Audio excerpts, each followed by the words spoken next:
ആലപ്പുഴയിലും കൊല്ലത്തും കോട്ടയത്തുമായി വ്യാപിച്ചു കിടക്കുന്ന മാവേലിക്കര ലോക്സഭാ മണ്ഡലം 20 ലോക്സഭാ മണ്ഡലങ്ങളിൽ അങ്ങനെ കാര്യമായി മുഖ്യധാരയിൽ ചർച്ച ചെയ്യപ്പെടുന്ന ഒരു ലോക്സഭാ മണ്ഡലമല്ല മാവേലിക്കര. എന്നിരുന്നാൽ പോലും കാര്യമായ രീതിയിലുള്ള രാഷ്ട്രീയ ചർച്ചകളും രാഷ്ട്രീയ പോരാട്ടവും നടക്കുന്ന ഒരു ലോക്സഭാ മണ്ഡലം തന്നെയാണ് മാവേലിക്കര. 3 കൂട്ടർക്കും വിജയപ്രതീക്ഷ ഏറെയുള്ള ലോക്സഭാ മണ്ഡലം. ബി.ജെ.പിയെ സംബന്ധിച്ച് 6 A+ മണ്ഡലങ്ങളിൽ ആദ്യമുണ്ടായിരുന്ന ലോക്സഭാ മണ്ഡലമാണ് മാവേലിക്കര. എന്നാൽ ഇപ്പോൾ അത്ര വലിയ പ്രതീക്ഷയൊന്നും ബി.ജെ.പി മാവേലിക്കരയിൽ വെക്കുന്നില്ല. കാരണം മറ്റൊന്നുമല്ല, ബി.ജെ.പി നേരിട്ട് മത്സരിക്കുവാനിരുന്ന മാവേലിക്കര ലോക്സഭാ മണ്ഡലത്തിൽ ഇക്കുറി BDJS ആണ് മത്സരിക്കുന്നത്. BDJSന്റെ സ്ഥാനാർത്ഥിയായി മത്സരിക്കുന്നത് ബൈജു കലാശാലയും. UDF-ലേക്ക് വരുമ്പോൾ UDF-ന്റെ സിറ്റിംഗ് MP ആയി നിലനിന്ന് പോകുന്ന കൊടിക്കുന്നിൽ സുരേഷ് തന്നെ വീണ്ടും സ്ഥാനാർത്ഥിയാകുന്നു. അതിൽ വിജയപ്രതീക്ഷ വളരെ ഏറെയാണ്. ദളിത് വോട്ടുകളും ന്യൂനപക്ഷ വോട്ടുകളും കോൺഗ്രസിന്റെ വോട്ടുകളും എല്ലാം UDF-ലേക്ക് തന്നെ അടിഞ്ഞു ചേരും എന്ന ഒരു ആത്മവിശ്വാസം കോൺഗ്രസിനുണ്ട്.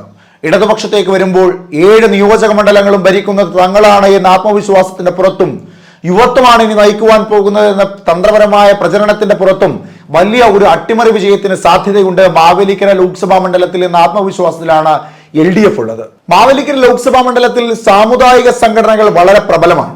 NSS-ഉം SNDP-യും KPMS-ഉം അതുപോലെ തന്നെ ക്രൈസ്തവ സംഘടനകളും ഒക്കെ ശക്തമായി നിലനിൽക്കുന്ന മാവേലിക്കര ലോക്സഭാ മണ്ഡലം. പരിചയസമ്പന്നനായ കൊടിക്കുന്നിൽ സുരേഷ് തന്നെ വീണ്ടും അധികാരത്തിലെത്തണമെന്ന് ആഗ്രഹിക്കുന്നവർ നിരവധിയാണ് മാവേലിക്കരയിൽ. എന്നാൽ പരിചയസമ്പന്നതയൊക്കെ മാറി നിൽക്കട്ടെ, യുവത്വം നയിക്കട്ടെ മാവേലിക്കരയെന്ന് ആഗ്രഹിക്കുന്നവരുമുണ്ട് അവിടെ. CPI-ക്ക് നൽകിയിരിക്കുന്ന സീറ്റാണ് മാവേലിക്കര ലോക്സഭാ മണ്ഡലം. എന്നാൽ അവിടുത്തെ എല്ലാ കാര്യങ്ങളും നിയന്ത്രിക്കുന്നത് CPM ആണ്. ഘടകകക്ഷികളോടൊപ്പം ചേർന്ന് നിന്നുകൊണ്ട് ശക്തമായ രീതിയിലുള്ള പ്രകടന പരിപാടികളാണ് മാവേലിക്കരയിൽ ഇടതുപക്ഷം കാഴ്ചവെക്കുന്നത്.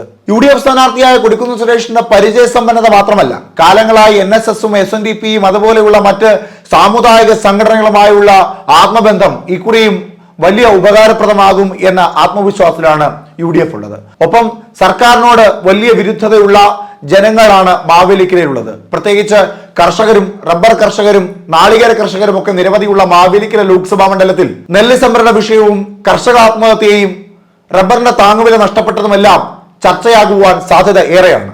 അവയെല്ലാം കൃത്യമായി ചർച്ച ചെയ്തുകൊണ്ട് കാര്യമായ രീതിയിൽ വോട്ടുണ്ടാക്കിയെടുക്കുക എന്ന ആത്മവിശ്വാസം UDF-നുണ്ട്. എന്നാൽ BJP A+ മണ്ഡലം എന്ന രീതിയിലൊക്കെ വലിയ രീതിയിൽ കൊട്ടിഘോഷിച്ചിരുന്ന മാവേലിക്കരയിൽ ഇപ്പോൾ സ്ഥിതി അങ്ങനെയല്ല. ബൈജു കലാശാല എന്ന സ്ഥാനാർത്ഥി BJP-ക്ക് വേണ്ടി മത്സരത്തിനിറങ്ങിയപ്പോൾ അദ്ദേഹത്തിന്റെ വിശ്വാസ്യത ചോദ്യം ചെയ്യപ്പെടുകയാണ് അവിടെ.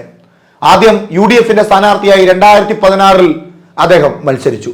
പിന്നീട് LDF പാളയത്തിലേക്ക് പോയി. ഇപ്പോൾ BDJS-ന് വേണ്ടി BJP പാളയത്തിൽ മത്സരിക്കുന്നു.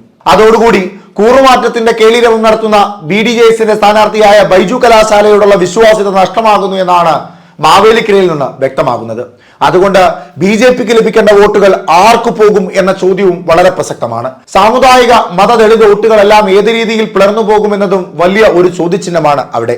അരുൺകുമാറിന്റെ സ്ഥാനാർത്ഥിത്വം യുവാക്കളിൽ കാര്യമായ തരംഗം സൃഷ്ടിക്കുവാൻ സാധിച്ചിട്ടുണ്ടെങ്കിൽ പോലും താഴെത്തട്ടിലേക്ക് കാര്യമായ രീതിയിൽ ഒരു ഊർജ്ജസ്വലത ഉണ്ടായിട്ടില്ല എന്ന് തന്നെ പറയാം. 2019-ലെ പോലെയുള്ള ശബരിമല വിഷയം ഇക്കുറി ചർച്ചയാകുവാൻ സാധ്യത വളരെ കുറവാണ്. തീവ്രത നഷ്ടമായിരിക്കുന്നു.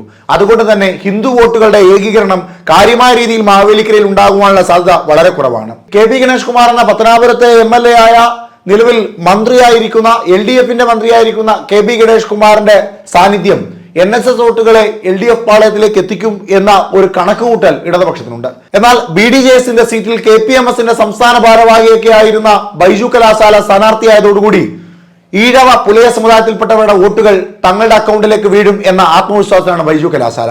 എങ്കിലും സ്വന്തം പെങ്ങള് വരെ കോൺഗ്രസിന് വേണ്ടി വോട്ട് ചോദിച്ചിറങ്ങിയിരിക്കുന്ന മാവേലിക്കരയിൽ ബൈജു കലാശാലയ്ക്ക് പെങ്ങൾ നൽകിയ തിരിച്ചടി വളരെ വലുത് തന്നെയാണ്. ഈ സാഹചര്യങ്ങളെല്ലാം കണക്കുകൂട്ടുമ്പോൾ ബൈജു കലാശാല ഒരു തട്ട് താണു തന്നെ നിൽക്കുകയാണെന്ന് പറയുവാൻ സാധിക്കും. ഇനി ഇടതുപക്ഷത്തേക്ക് വരുമ്പോൾ യുവത്വം മാത്രമാണ് അവിടെ ജ്വലിച്ചു നിൽക്കുന്നത്. എങ്കിലും ഒരു അട്ടിമറി വിജയത്തിന് സാധ്യത ഏറെയാണ് എന്ന് സാരം. കൊടിക്കുന്നിൽ സുരേഷിനെ സംബന്ധിച്ചിടത്തോളം കാലങ്ങളേറെയായി മാവേലിക്കരയെ നയിക്കുന്ന നേതാവെന്ന തരത്തിലും എല്ലാ ചെറിയ ഇടങ്ങളിലും കൃത്യമായ പങ്കുവഹിക്കുന്ന നേതാവെന്ന തരത്തിലും സാമുദായിക മതസംഘടനകളുമായുള്ള അടുത്ത ആത്മബന്ധവും എല്ലാം വോട്ടായി മാറുമെന്ന ആത്മവിശ്വാസം ഏറെയാണ്. ഇനി അടിയൊഴുക്ക് സംഭവിച്ചില്ല എങ്കിൽ കൊടിക്കുന്നിലിന് സാധ്യതയുള്ള മാവേലിക്കര ലോക്സഭാ മണ്ഡലം.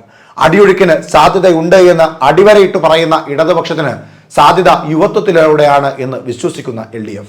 ഇതൊന്നുമല്ല കേന്ദ്ര നേതൃത്വത്തിന് കൈത്താങ്ങാകുവാൻ BDJS-ഉം KPMS-ഉം ഒക്കെ ഒന്നിക്കുമ്പോൾ അവിടെ ബൈജു കലാശാല വെണ്ണിക്കൊടി പാറിക്കുമെന്ന ആത്മവിശ്വാസത്തോടുകൂടി നിൽക്കുന്ന BDJS എന്തായാലും കളിക്കളം മുറുകുകയാണ്. മുഖ്യധാരാ മാധ്യമങ്ങളിൽ മാവേലിക്കര ഒരു ചർച്ചാ വിഷയം അല്ലെങ്കിൽ പോലും മാവേലിക്കരയിൽ നടക്കുന്നത് കടുത്ത പോരാട്ടം തന്നെയാണ്. അവിടെ ത്രികോണ മത്സരമാണോ എന്ന് ചോദിച്ചാൽ അല്ല എന്ന് പറയേണ്ടതായുണ്ട്. എങ്കിലും ഇടതുപക്ഷവും UDF-ഉം തമ്മിലുള്ള മത്സരം ഇഞ്ചോടിഞ്ചാണ്. ഒരു പടി മുൻപിൽ കൊടിക്കുന്നില്ലെന്ന് മാത്രം.